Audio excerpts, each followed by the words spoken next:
अब तक तो राज ने उर्वी को मेरे झूठ के बारे में बता भी दिया होगा। बहुत बड़ी गलती कर दी यार। राजू इस बारे में प्रीति को बता देता है कि समीर के साथ ये समस्या चल रही है। एक दिन उर्वी राज के पास जाती है और कहती है, सॉरी राज, मैंने उस दिन तुम्हारे बारे में बहुत भला बुरा बोल दिया था। नहीं उर्वी, गलती मेरी ही थी। तुम्हारे सर पर ये चोट कैसे लगी? कुछ नहीं, मेरा पैर फिसल गया था इसलिए। इसके साथ राज और उर्वी फिर से दोस्त बन जाते हैं। उर्वी, तुम्हें बाहर के खाने में क्या पसंद है? मुझे मोमोज सबसे ज़्यादा पसंद है, इसके लिए तो मैं पागल हूँ। मैं और समीर भी ट्यूशन के बाद मोमोज खाने जाया करते थे। पता नहीं आजकल वो कहाँ है, बात भी नहीं करता। अच्छा, तो क्या आज हम मोमोज खाने चल सकते हैं? पैसे कौन देगा? ऑफ कोर्स, मैं दूंगा। शाम के वक्त उर्वी और राज मिलते हैं। उनमें कई सारी बातें होती हैं। राज भी उर्वी को कई बार सॉरी कह चुका है। दोनों साथ में मोमोज खाने जाते हैं। आज तो तुम मुझसे नाराज नहीं हो ना? नहीं, बिल्कुल नहीं। मुझे हमेशा से पता था कि तुम एक अच्छे साथी हो, ख्याल रखने वाले। राज उर्वी की इन बातों से खुश हो चुका था।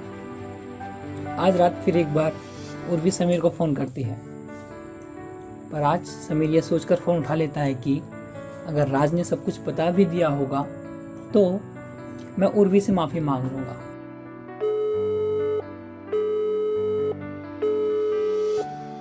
हेलो। हाँ हेलो। समीर, कहाँ थे इतने दिनों से? वो मैं बीमार था। बीमार थे? बताया क्यों नहीं? एक बार फ़ोन ही कर देते। अब कैसी है तबीयत? हाँ अब मैं ठीक हूँ, कल से ट्यूशन भी आऊँगा। अच्छा, तुम्हें राज ने कुछ बताया? राज ने? किस बारे में? मेरे बारे में। नहीं, उसे तुम्हारे बारे में क्या मालूम था? नहीं, कुछ खास नहीं। वो मैंने उसे अपना गाना सुनाया था ना, तो वह कह रहा था उर्वी को बताएगा कि मैं बहुत अच्छा गाता हूँ। अरे बुद्धू, ये तो मुझे पहले से ही पता है। अच्छा, मैं सोने जा रही हूँ, ट्यूशन में मिलते हैं। अच्छा ठीक है, गुड नाइट। समीर ये सोच रहा था कि इतना बुरा करने के बावजूद राज ने उर्वी से कुछ नहीं कहा, पर इससे पहले वो उसे कुछ कहे, मैं कल ट्यूशन की छुट्टी के बाद उर्वी से अपने दिल की बात कह दूंगा। समीर ने प्रीति और राजू से भी बात की। उन्होंने भी समीर को यही सलाह दी कि वो जल्द से जल्द उर्वी से अपने दिल की बात कह दे। अगला दिन आ जाता है। समीर सोच चुका होता है कि आज ट्यूशन के बाद वह उर्वी को मोमोज की दुकान पर ले जाएगा। जिस टेबल पर वह बैठेगा उसे राजू और प्रीति पहले से सजा चुके होंगे। उसके बैग में गुलाब का फूल होगा, जिसे देकर वह उर्वी से अपनी भावनाएं प्रकट करेगा। फिर चाहे उर्वी का जवाब कुछ भी हो, 7 बज चुके हैं। समीर और उर्वी ट्यूशन में पहुंच जाते हैं। समीर ध्यान देता है कि आज उर्वी अधिक खुश लग रही है। 7:30 बजे राजू और प्रीति भी मोमोज की दुकान पर पहुंच चुके होते हैं। दोनों ने एक टेबल को मोमबत्ती और गुलाब की पंखुड़ियों से सजा दिया होता है। बस आज समीर उर्वी को प्रपोज कर दे, फिर तो राज का काम खत्म। हाँ, मैं भी यही चाहती हूँ। ऐसा ही होगा। दोनों छुपकर समीर और उर्वी के आने का इंतजार करने लगते हैं, पर अब तक दोनों खुद भी 2 प्लेट मोमोज खा चुके होते हैं। ट्यूशन की छुट्टी हो जाती है।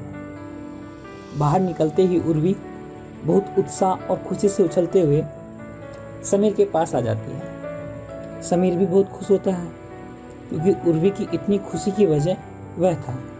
उर्वी, मैं तुमसे कुछ कहना चाहता हूँ। हाँ समीर, मुझे भी तुमसे कुछ कहना है। समीर ये सोचता है कि मैंने बहुत अच्छा दिन चुना है उर्वी से अपने दिल की बात करने के लिए। आज उर्वी भी कितनी खुश नजर आ रही है। हाँ कहो ना, इतनी खुश क्यों हो? वो मैं बोल नहीं पा रही। समीर को ऐसा लगता है कि मानो उर्वी भी उससे वही कहना चाहती है जो समीर उससे कहना आया है, अपने प्यार को बताने। और बेशक उसका अंदाजा सही था। शर्माओ मत, चाहो तो अपनी आंखें बंद कर लो, फिर कह दो। उर्वी समीर की बात मानकर आंखें बंद कर लेती है। अभी भी वह शर्मा और मुस्कुरा रही होती है। हाँ, अब बोलो। मैंने उसको हाँ कर दिया समीर। मैंने राज को हाँ कर दिया। मैंने राज को हाँ कर दिया। आज स्कूल के बाद वो मुझे अपने घर ले गया था। वहाँ उसने घर को कितने सारे फूलों और गुब्बारों से सजाया था। और तुम्हें पता है, उसके मम्मी पापा सबको मेरे बारे में पहले से ही पता है। सब मुझे पहले से ही पसंद करते हैं। राज ने उन्हें बहुत पहले से ही बता दिया था कि वो मुझसे प्यार करता है। राज ने घुटनों पर बैठकर मुझे गुलाब का फूल दिया, एकदम फिल्मों के जैसे। उसके मम्मी पापा सब वहीं थे। मेरे पास उसे हाँ ना करने की कोई वजह नहीं थी। समीर कोई जवाब देने की हालत में नहीं था। उसका हृदय किसी कांच की भांति कितने ही टुकड़ों में टूट गया था। ऐसा लग रहा था कि उसके मुख से एक भी शब्द निकलने से पहले उसके आंसू गिर जाएंगे। उसके दिल में एक असहनीय दर्द हो उठा था। क्या हुआ समीर? मैंने ठीक किया ना? समीर कुछ ना बोल सका। उसने केवल हाँ में सिर हिला दिया और पीछे मुड़कर घर की ओर जाने लगा। राजू और प्रीति समीर को फोन करते करते परेशान हो गए। बाद में समीर ने राजू को फोन करके दोनों को घर जाने के लिए कह दिया।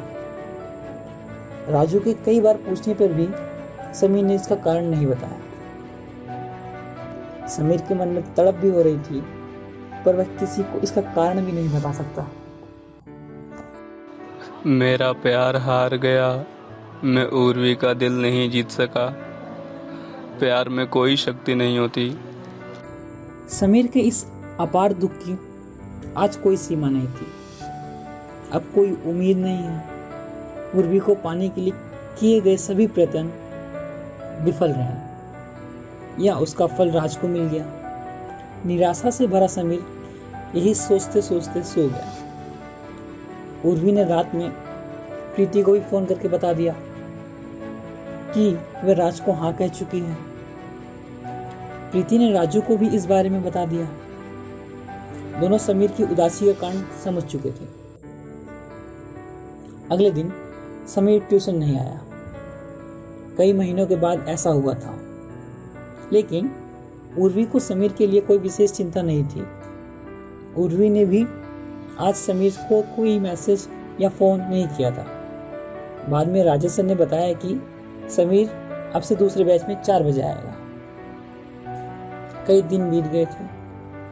प्रीति ने राजू से कहा है कि हमें समीर के घर जाकर उसका हाल चाल पूछना चाहिए। चिंता तो मुझे भी है, लेकिन मेरे ख्याल से अभी उसको अकेले ही रहना देना चाहिए। वैसे भी अगले हफ्ते से हमारे एग्ज़ाम है, शायद पढ़ रहा हो। 2 दिन बाद राजू और प्रीति उसके घर जाते हैं। सॉरी समीर, हम तेरे लिए कुछ कर नहीं पाए। भूल जाओ उस बात को। मुझे उस बारे में बात करने में कोई दिलचस्पी नहीं है। जो उसको ठीक लगा उसने किया। शायद भगवान ने ही उसे मेरे नसीब में ना लिखा हो। खैर छोड़ो, तुम लोग चाय पियोगे क्या? समीर, सच में तुम्हारा दिल बहुत बड़ा है। इतनी आसानी से तुम उस बात को भुला देना चाहते हो। भुला तो नहीं सकता, पर हाँ, मेरा प्यार हमेशा उर्वी के लिए जिंदा रहेगा। मैं उसका इंतज़ार हमेशा करता रहूँगा। शायद किसी दिन उसका नासमझ दिल कुछ समझदार हो जाए। अब काफी वक्त बीत चुका है। बोर्ड एग्जाम खत्म होने के बाद ही समीर के पिता ने एक अच्छे इलाके में एक छोटा सा घर खरीद लिया है। इसके लिए वे 10 सालों से पैसे बचा रहे थे और उन्हें बैंक से भी कुछ कर्ज लेना पड़ा। ये घर पिछले घर से 1 घंटे की दूरी पर था, इसलिए राजू और प्रीति से भी समीर का मिलना कम हो गया था। आसपास कोई दोस्त ना होने के कारण समीर अब पूरे मन से पढ़ाई में मन लगाने लग गया, ताकि भविष्य में अच्छी नौकरी करके वह अपने माता पिता का बोझ कम कर सके। इस घर में 3 कमरे थे, जिसमें से एक कमरा अकेले समीर को दिया गया था, ताकि वो बिना किसी परेशानी के पढ़ाई कर सके। उर्वी के लिए समीर का प्यार कम तो नहीं हुआ था, लेकिन मुलाकात या बात न होने के कारण वह उसके बारे में भी सोचना कम कर चुका था। स्कूल खत्म होने के कारण अब राजू और प्रीति भी उर्वी से मिल नहीं पाते थे। आज समीर और उनके दोस्तों का रिजल्ट आने वाला था। वैसे तो सभी एग्जाम अच्छे ही गए थे, पर फिर भी एक चिंता बनी रहती है, पता नहीं कैसा रिजल्ट आएगा, हमें किसी अच्छे कॉलेज में एडमिशन मिलेगा या नहीं। समीर के माता पिता को उस पर पूरा भरोसा था, इसलिए उन्होंने समीर को चिंता ना करने को कहा। शाम 4 बजे रिजल्ट आ गया था। समीर ने 93% अंक प्राप्त किए, जो उसकी अपेक्षा से बहुत अधिक था। वह और उसके माता पिता तीनों इस परिणाम से बेहद खुश थे। समीर ने राजू और प्रीति को भी फोन करके उनके अंक पूछे और उन दोनों के अंक भी अच्छे थे। दोनों ने ही 80% से अधिक अंक प्राप्त किए। प्रीति के पास उर्वी का भी रोल नंबर था, तो उसने उर्वी का रिजल्ट देख लिया था और उसने समीर को बताया कि उर्वी ने भी 88% अंक प्राप्त किए हैं, जबकि उसको 80% का भी अनुमान नहीं था। खैर, अनुमान तो समीर को भी नहीं था कि उसके 90% अंक आएंगे। समीर ने दिल्ली विश्वविद्यालय के अच्छे कॉलेज में अंग्रेजी ऑनर्स में दाखिला ले लिया। समीर ने आगे सिविल सर्विसेज की तैयारी करने का फैसला किया। उसके माता पिता ने भी उसको समर्थन दिया। समीर को उर्वी के बारे में कोई जानकारी नहीं मिल रही थी, वह कैसी है और क्या कर रही है।